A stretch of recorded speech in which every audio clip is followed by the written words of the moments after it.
Chapter 11. A friend. Though very happy in the social atmosphere about her, and very busy with the daily work that earned her bread and made it sweeter for the effort, Jo still found time for literary labors. The purpose which now took possession of her was a natural one to a poor and ambitious girl, but the means she took to gain her end were not the best.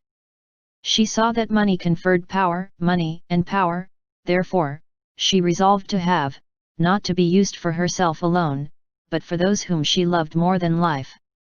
The dream of filling home with comforts, giving Beth everything she wanted, from strawberries in winter to an organ in her bedroom, going abroad herself, and always having more than enough, so that she might indulge in the luxury of charity, had been for years Jo's most cherished castle in the air.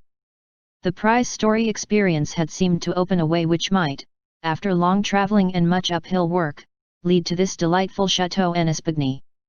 But the novel disaster quenched her courage for a time, for public opinion is a giant which has frightened stouter-hearted jacks on bigger beanstalks than hers. Like that immortal hero, she reposed a while after the first attempt, which resulted in a tumble and the least lovely of the giant's treasures, if I remember rightly. But the up again and take another spirit was as strong in Jo as in Jack, so she scrambled up on the shady side this time and got more booty, but nearly left behind her what was far more precious than the money bags.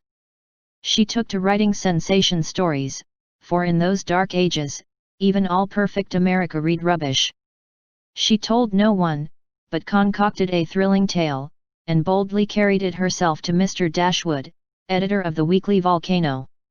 She had never read Sartor Resartus, but she had a womanly instinct that clothes possess an influence more powerful over many than the worth of character or the magic of manners.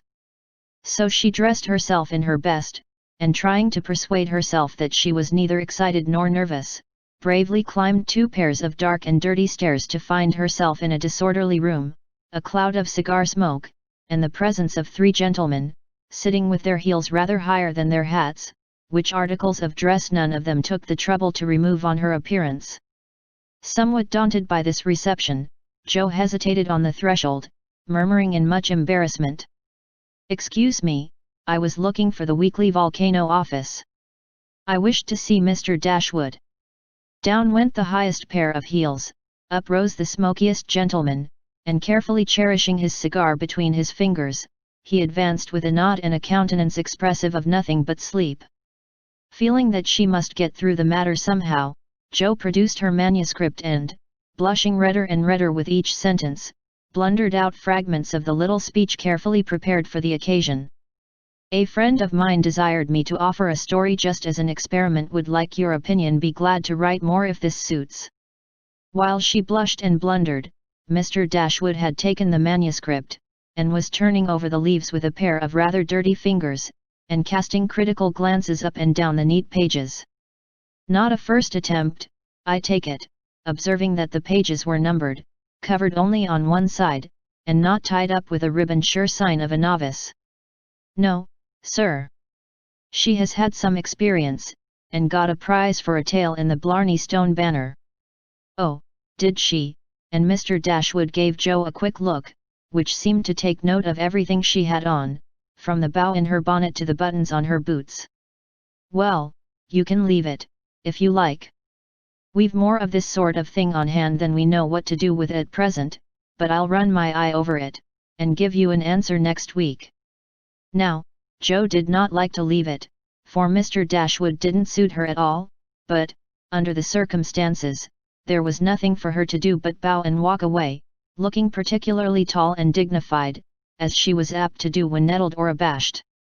Just then she was both, for it was perfectly evident from the knowing glances exchanged among the gentlemen that her little fiction of my friend was considered a good joke, and a laugh, produced by some inaudible remark of the editor, as he closed the door, completed her discomfiture.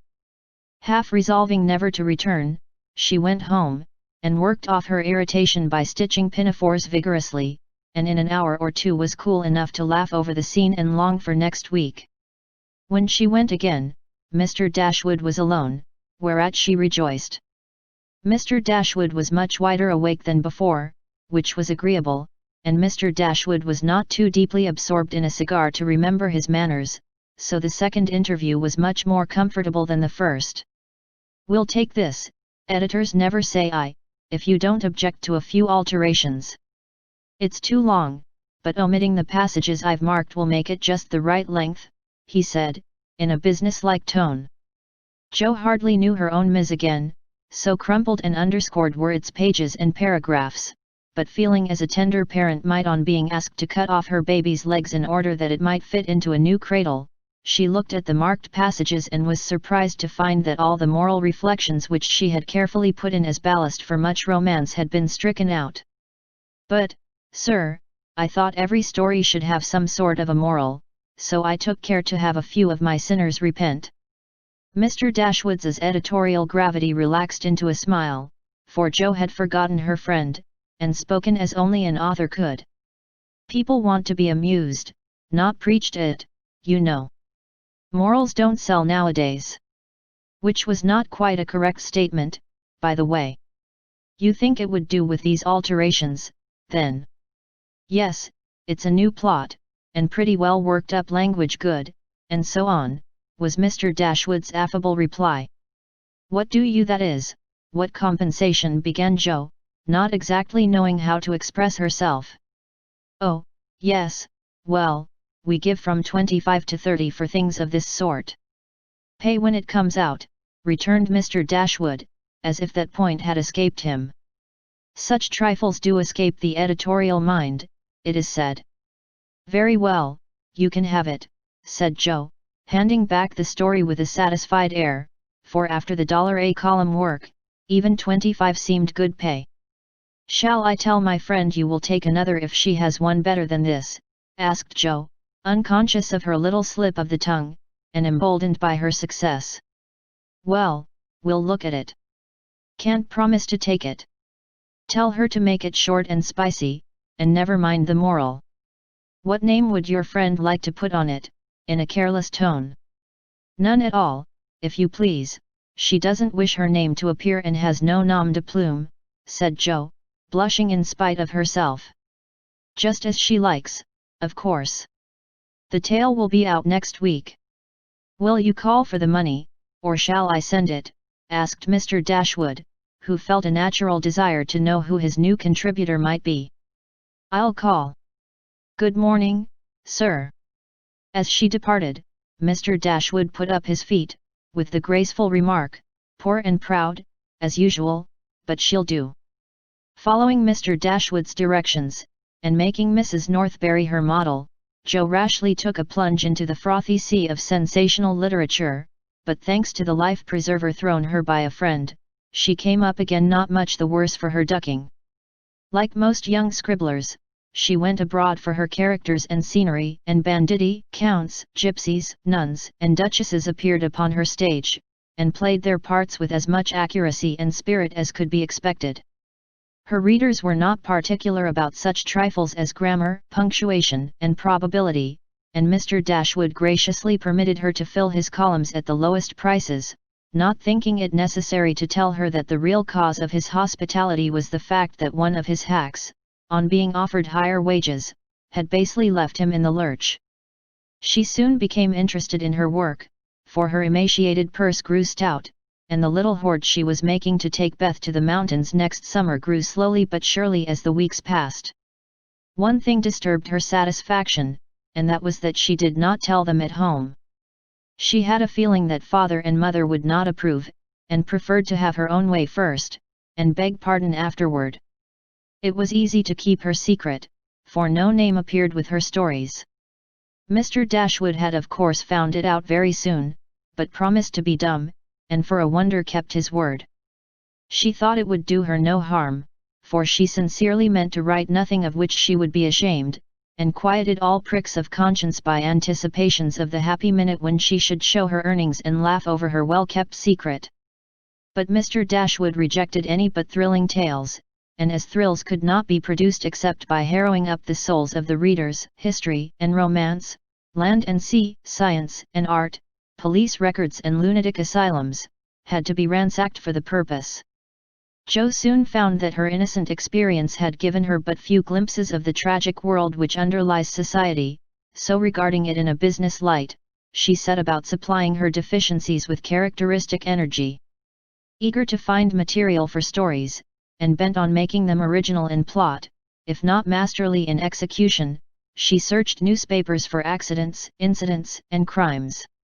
She excited the suspicions of public librarians by asking for works on poisons. She studied faces in the street, and characters, good, bad, and indifferent, all about her. She delved in the dust of ancient times for facts or fictions so old that they were as good as new, and introduced herself to folly, sin, and misery, as well as her limited opportunities allowed. She thought she was prospering finely, but unconsciously she was beginning to desecrate some of the womanliest attributes of a woman's character.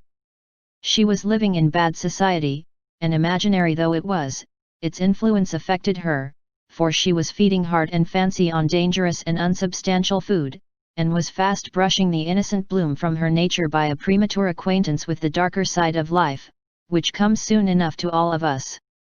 She was beginning to feel rather than see this, for much describing of other people's passions and feelings set her to studying and speculating about her own, a morbid amusement in which healthy young minds do not voluntarily indulge. Wrongdoing always brings its own punishment, and when Jo most needed hers, she got it. I don't know whether the study of Shakespeare helped her to read character, or the natural instinct of a woman for what was honest, brave, and strong, but while endowing her imaginary heroes with every perfection under the sun, Jo was discovering a live hero, who interested her in spite of many human imperfections. Mr. Bear, in one of their conversations, had advised her to study simple, true, and lovely characters, wherever she found them, as good training for a writer. Jo took him at his word, for she coolly turned round and studied him, a proceeding which would have much surprised him, had he known it, for the worthy professor was very humble in his own conceit. Why everybody liked him was what puzzled Jo, at first. He was neither rich nor great, young nor handsome, in no respect what is called fascinating, imposing, or brilliant, and yet he was as attractive as a genial fire, and people seemed to gather about him as naturally as about a warm hearth. He was poor, yet always appeared to be giving something away, a stranger, yet everyone was his friend, no longer young, but as happy-hearted as a boy, plain and peculiar, yet his face looked beautiful to many, and his oddities were freely forgiven for his sake. Jo often watched him, trying to discover the charm, and at last decided that it was benevolence which worked the miracle. If he had any sorrow, it sat with its head under its wing, and he turned only his sunny side to the world. There were lines upon his forehead, but time seemed to have touched him gently, remembering how kind he was to others. The pleasant curves about his mouth were the memorials of many friendly words and cheery laughs, his eyes were never cold or hard, and his big hand had a warm, strong grasp that was more expressive than words. His very clothes seemed to partake of the hospitable nature of the wearer. They looked as if they were at ease, and liked to make him comfortable. His capacious waistcoat was suggestive of a large heart underneath. His rusty coat had a social air, and the baggy pockets plainly proved that little hands often went in empty and came out full. His very boots were benevolent, and his collars never stiff and raspy like other people's. "That's it," said Jo to herself, when she at length discovered that genuine goodwill toward one's fellow men could beautify and dignify even a stout German teacher, who shovelled in his dinner, darned his own socks, and was burdened with the name of Bear. Jo valued goodness highly, but she also possessed a most feminine respect for intellect, and a little discovery which she made about the professor added much to her regard for him. He never spoke of himself, and no one ever knew that in his native city he had been a man much honoured and esteemed for learning and integrity, till a countryman came to see him. He never spoke of himself, and in a conversation with Miss Norton divulged the pleasing fact. From her Jo learned it, and liked it all the better because Mr. Bear had never told it. She felt proud to know that he was an honoured professor in Berlin, though only a poor language master in America, and his homely, hard-working life was much beautified by the spice of romance which this discovery gave it. Another and a better gift than intellect was shown her in a most unexpected manner. Miss Norton had the entree into most society, which Jo would have had no chance of seeing but for her.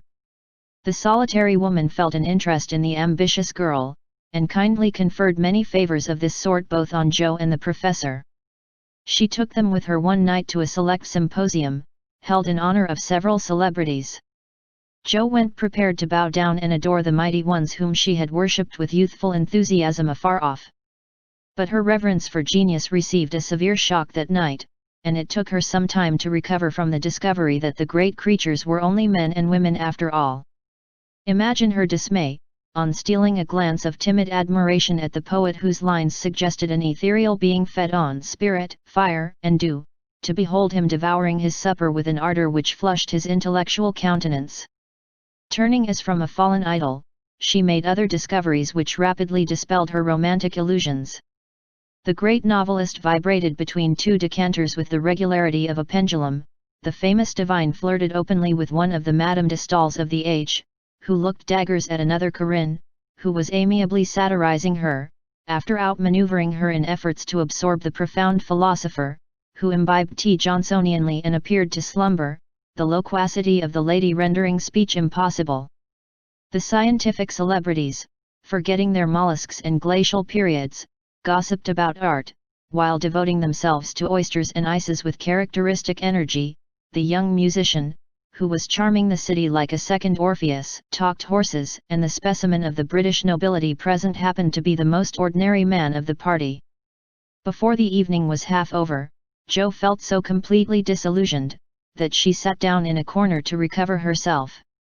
Mr. Bear soon joined her, looking rather out of his element, and presently several of the philosophers, each mounted on his hobby, came ambling up to hold an intellectual tournament in the recess. The conversations were miles beyond Joe's comprehension, but she enjoyed it, though Kant and Hegel were unknown gods, the subjective and objective unintelligible terms, and the only thing evolved from her inner consciousness was a bad headache after it was all over. It dawned upon her gradually that the world was being picked to pieces, and put together on new and, according to the talkers, on infinitely better principles than before, that religion was in a fair way to be reasoned into nothingness, and intellect was to be the only god. Joe knew nothing about philosophy or metaphysics of any sort, but a curious excitement, half pleasurable, half painful, came over her as she listened with a sense of being turned adrift into time and space, like a young balloon out on a holiday. She looked round to see how the professor liked it, and found him looking at her with the grimmest expression she had ever seen him wear. He shook his head and beckoned her to come away, but she was fascinated just then by the freedom of speculative philosophy, and kept her seat, trying to find out what the wise gentleman intended to rely upon after they had annihilated all the old beliefs. Now, Mr. Bear was a diffident man and slow to offer his own opinions, not because they were unsettled, but too sincere and earnest to be lightly spoken. As he glanced from Joe to several other young people, attracted by the brilliancy of the philosophic pyrotechnics, he knit his brows and longed to speak, fearing that some inflammable young soul would be led astray by the rockets, to find when the display was over that they had only an empty stick or a scorched hand. He bore it as long as he could, but when he was appealed to for an opinion, he blazed up with honest indignation and defended religion with all the eloquence of truth and eloquence which made his broken English musical and his plain face beautiful. He had a hard fight, for the wise men argued well, but he didn't know when he was beaten and stood to his colors like a man. Somehow, as he talked, the world got right again to Joe. The old beliefs, that had lasted so long, seemed better than the new. God was not a blind force, and immortality was not a pretty fable, but a blessed fact. She felt as if she had solid ground under her feet again, and when Mr. Bear paused, out-talked but not one whit convinced, Joe wanted to clap her hands and thank him. She did neither, but she remembered the scene, and gave the professor her heartiest respect, for she knew it cost him an effort to speak out then and there, because his conscience would not let him be silent. She began to see that character is a better possession than money, rank, intellect, or beauty, and to feel that if greatness is what a wise man has defined it to be, truth, reverence, and goodwill, then her friend Friedrich Bear was not only good, but great. This belief strengthened daily.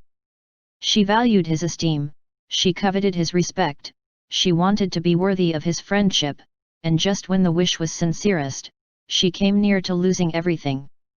It all grew out of a cocked hat, for one evening the professor came in to give Jo her lesson with a paper soldier cap on his head, which Tina had put there and he had forgotten to take off. It's evident he doesn't look in his glass before coming down, thought Jo, with a smile, as he said "Good evening," and sat soberly down, quite unconscious of the ludicrous contrast between his subject and his headgear, for he was going to read her The Death of Wallenstein. She said nothing at first, for she liked to hear him laugh out his big, hearty laugh when anything funny happened, so she left him to discover it for himself, and presently forgot all about it, for to hear a German read Schiller is rather an absorbing occupation. After the reading came the lesson, which was a lively one, for Jo was in a gay mood that night, and the cocked hat kept her eyes dancing with merriment. The professor didn't know what to make of her, and stopped at last to ask with an air of mild surprise that was irresistible. "Mies Marsh, for what do you laugh in your master's face? Have you no respect for me, that you go on so bad?" "How can I be respectful, sir, when you forget to take your hat off?" said Jo. Lifting his hand to his head, the absent-minded professor gravely felt and removed the little cocked hat, looked at it a minute, and then threw back his head and laughed like a merry bass viol. "Ah! I see him now, it is that imp Tina who makes me a fool with my cap. Well, it is nothing, but see you, if this lesson goes not well, you too shall wear him." But the lesson did not go at all for a few minutes because Mr. Bear caught sight of a picture on the hat, and unfolding it, said with great disgust, "I wish these papers did not come in the house. They are not for children to see, nor young people to read. It is not well, and I have no patience with those who make this harm." Jo glanced at the sheet and saw a pleasing illustration composed of a lunatic, a corpse, a villain, and a viper. She did not like it, but the impulse that made her turn it over was not one of displeasure but fear, because for a minute she fancied the paper was the volcano. It was not, however, and her panic subsided as she remembered that even if it had been and one of her own tales in it, there would have been no name to betray her. She had betrayed herself, however, by a look and a blush, for though an absent man, the professor saw a good deal more than people fancied. He knew that Jo wrote, and had met her down among the newspaper offices more than once, but as she never spoke of it, he asked no questions in spite of a strong desire to see her work. Now it occurred to him that she was doing what she was ashamed to own, and it troubled him. He did not say to himself, "It is none of my business. I've no right to say anything," as many people would have done. He only remembered that she was young and poor, a girl far away from mother's love and father's care, and he was moved to help her with an impulse as quick and natural as that which would prompt him to put out his hand to save a baby from a puddle. All this flashed through his mind in a minute, but not a trace of it appeared in his face, and by the time the paper was turned, and Jo's needle threaded, he was ready to say quite naturally, but very gravely, "Yes, you are right to put it from you. I do not think that good young girls should see such things. They are made pleasant to some, but I would more rather give my boys gunpowder to play with than this bad trash. All may not be bad, only silly, you know, and if there is a demand for it, I don't see any harm in supplying it. Many very respectable people make an honest living out of what are called sensation stories," said Jo, scratching gathers so energetically that a row of little slits followed her pin. "There is a demand for whiskey, but I think you and I do not care to sell it. If the respectable people knew what harm they did, they would not feel that the living was honest. They have no right to put poison in the sugar plum, and let the small ones eat it. No, they should think a little, and sweep mud in the street before they do this thing." Mr. Bear spoke warmly, and walked to the fire, crumpling the paper in his hands. Jo sat still, looking as if the fire had come to her, for her cheeks burned long after the cocked hat had turned to smoke and gone harmlessly up the chimney. "I should like much to send all the rest after him," muttered the professor, coming back with a relieved air. Jo thought what a blaze her pile of papers upstairs would make, and her hard-earned money lay rather heavily on her conscience at that minute. Then she thought consolingly to herself, mine are not like that, they are only silly, never bad, so I won't be worried, and taking up her book, she said, with a studious face, shall we go on, sir? I'll be very good and proper now. I shall hope so, was all he said, but he meant more than she imagined, and the grave, kind look he gave her made her feel as if the words weekly volcano were printed in large type on her forehead. As soon as she went to her room, she got out her papers, and carefully reread every one of her stories. Being a little short-sighted, Mr. Bear sometimes used eye-glasses, and Joe had tried them once, smiling to see how they magnified the fine print of her book. Now she seemed to have on the professor's mental or moral spectacles also, for the faults of these poor stories glared at her dreadfully and filled her with dismay. They are trash, and will soon be worse trash if I go on, for each is more sensational than the last. I've gone blindly on, hurting myself and other people, for the sake of money. I know it's so, for I can't read this stuff in sober earnest without being horribly ashamed of it, and what should I do if they were seen at home or Mr. Bear got hold of them? Joe turned hot at the bare idea, and stuffed the whole bundle into her stove, nearly setting the chimney afire with the blaze. Yes, that's the best place for such inflammable nonsense. I'd better burn the house down, I suppose, than let other people blow themselves up with my gunpowder, she thought as she watched the demon of the Jura whisk away, a little black cinder with fiery eyes. But when nothing remained of all her 3 months' work except a heap of ashes and the money in her lap, Joe looked sober, as she sat on the floor, wondering what she ought to do about her wages. I think I haven't done much harm yet, and may keep this to pay for my time, she said, after a long meditation, adding impatiently, I almost wish I hadn't any conscience, it's so inconvenient. If I didn't care about doing right, and didn't feel uncomfortable when doing wrong, I should get on capitally. I can't help wishing sometimes, that mother and father hadn't been so particular about such things. Ah, Joe, instead of wishing that, thank God that father and mother were particular, and pity from your heart those who have no such guardians to hedge them round with principles which may seem like prison walls to impatient youth, but which will prove sure foundations to build character upon in womanhood. Joe wrote no more sensational stories, deciding that the money did not pay for her share of the sensation, but going to the other extreme, as is the way with people of her stamp, she took a course of Mrs. Sherwood, Miss Edgeworth, and Hannah More, and then produced a tale which might have been more properly called an essay or a sermon, so intensely moral was it. She had her doubts about it from the beginning, for her lively fancy and girlish romance felt as ill at ease in the new style as she would have done masquerading in the stiff and cumbrous costume of the last century. She sent this didactic gem to several markets, but it found no purchaser, and she was inclined to agree with Mr. Dashwood that morals didn't sell. Then she tried a child's story, which she could easily have disposed of if she had not been mercenary enough to demand filthy lucre for it.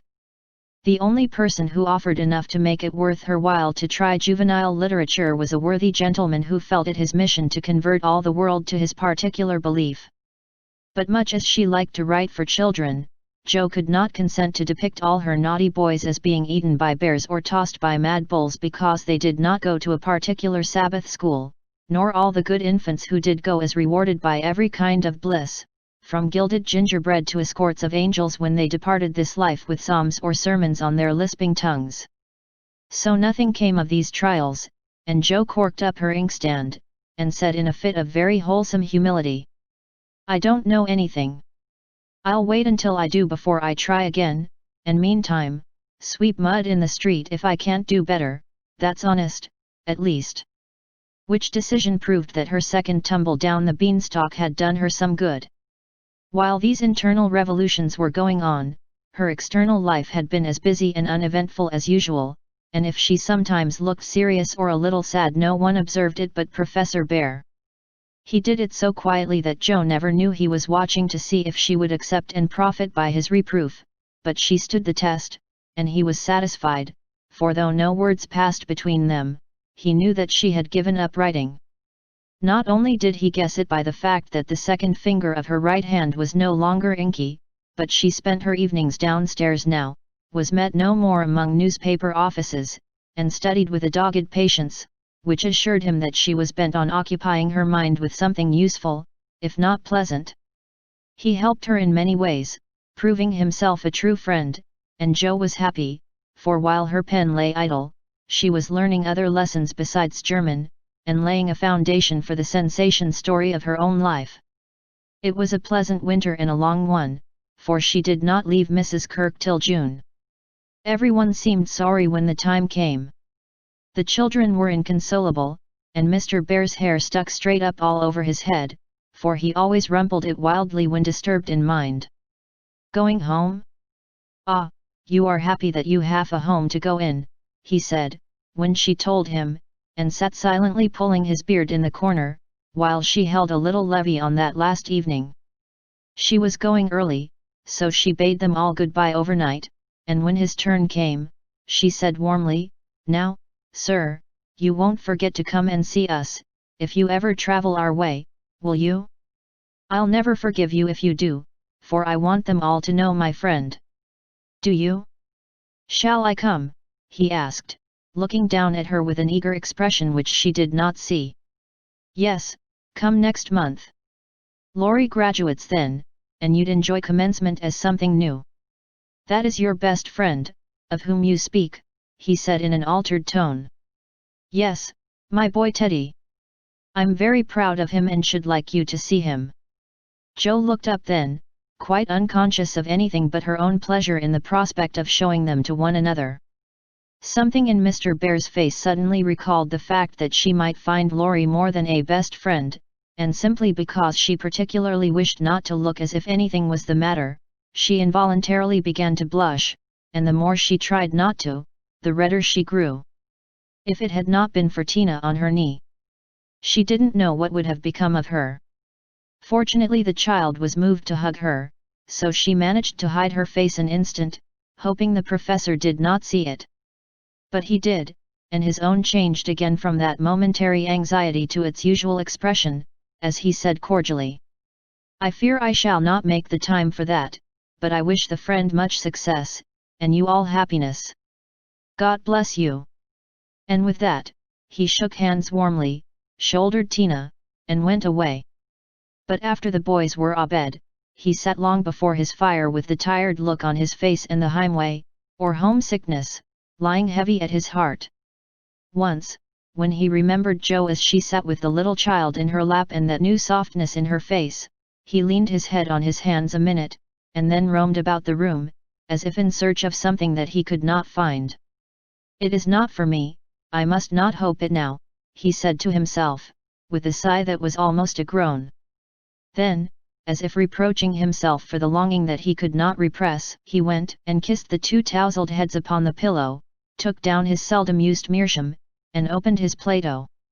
He did his best and did it manfully, but I don't think he found that a pair of rampant boys, a pipe, or even the divine Plato, were very satisfactory substitutes for wife and child at home. Early as it was, he was at the station next morning to see Jo off, and thanks to him, she began her solitary journey with the pleasant memory of a familiar face smiling its farewell, a bunch of violets to keep her company, and best of all, the happy thought, "Well, the winter's gone, and I've written no books, earned no fortune, but I've made a friend worth having and I'll try to keep him all my life."